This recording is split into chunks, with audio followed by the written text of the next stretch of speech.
This is unit 8.1 of class 9.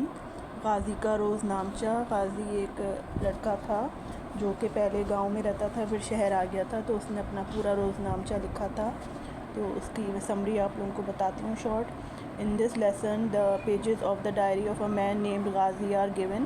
Ghazi now lives in Karachi where all the comforts of life are available, but he misses that simple life of his village, the simple living and simple people. He remembers his 3 rooms house where he used to live with his parents, siblings, aunt, uncle and his family. People sat on the floor and slept. They used to travel on foot, which kept them healthy. He remembers the village shops whose shopkeepers knew all the villagers and used to give goods on credit. Men shared news, gossips, spent their free time and had fun in the village otak. The village well was the center of all their activities for women, and the otak was for men. Ghazi complains that today's man has become so addicted to television, Facebook and YouTube that he has forgotten the people of flesh and blood and the relations disturbed. On the second page of the diary, Ghazi talks about the devastation caused by the rains and the Guddu barrage, which was built in Sindh. Rivers has been used for trade and irrigation since ancient times. And that is why the most towns in ancient times were built near rivers.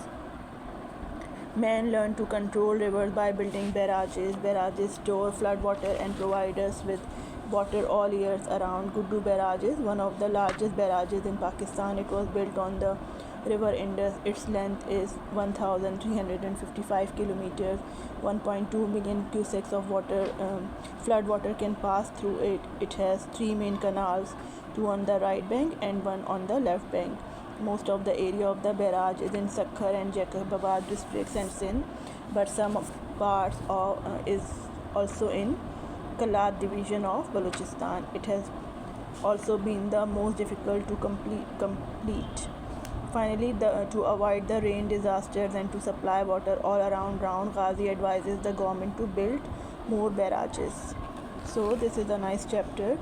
اس کی Urdu translation میں یہی ہے کہ غازی نے اپنا روز نامچہ لکھا کہ میں کراچی میں آ گیا ہوں اور ہر طرح کی مجھے یہاں پہ کمفرٹ ہے، فیسلٹیز اویلیبل ہیں، لیکن پھر بھی میں اپنی ویلیج کی جو سمپل لائف تھی اس کو مس کرتا ہوں، اور جو وہ یاد کرتا ہے کہ اس کا گھر کس طرح کا بنا ہوا تھا. وہاں پہ بیڈ رومز تھے اور جہاں پہ اس کے ماں باپ رہا کرتے تھے اور کزنس رہتے تھے اور انکل آنٹی وغیرہ رہتے تھے، اور پھر وہ کس طرح سے زمین پہ بیٹھتے تھے اور سوتے تھے زمین پہ، اور ٹریول جس طرح سے آنا جانا ہوتا تھا سب پیدل چل کے راستے پہ جاتے تھے. زیادہ گاڑی وغیرہ نہیں تھیں تو پھر ہیلدی رہتے تھے. ان کی فٹنس کا راز یہی تھا کہ وہ زیادہ سے زیادہ پیدل چلتے تھے.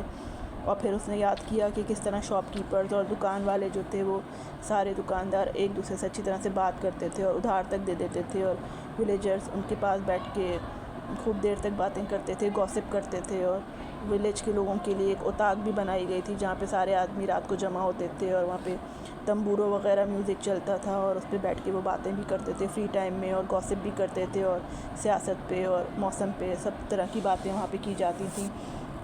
ڈسکس مطلب ایک کرنے کے لیے ایک جگہ پراپر بنائی ہوئی تھی. اور اس طرح سے عورتوں کے لیے ولیج کا جو گاؤں کا ویل ہوتا ہے، کنواں، وہاں پانی بھرنے وہ لوگ جاتی تھیں. تو پھر اپنی ایکٹیویٹیز، بچوں کی ایکٹیویٹیز اور سارے فیملی والوں کی جو باتیں ہوتی ہیں وہ سب بیٹھ کے وہاں پہ عورتیں اپنے قصے کہانیاں کرتی تھیں. تو وہ سب غازی نے اپنی ڈائری میں لکھا ہے.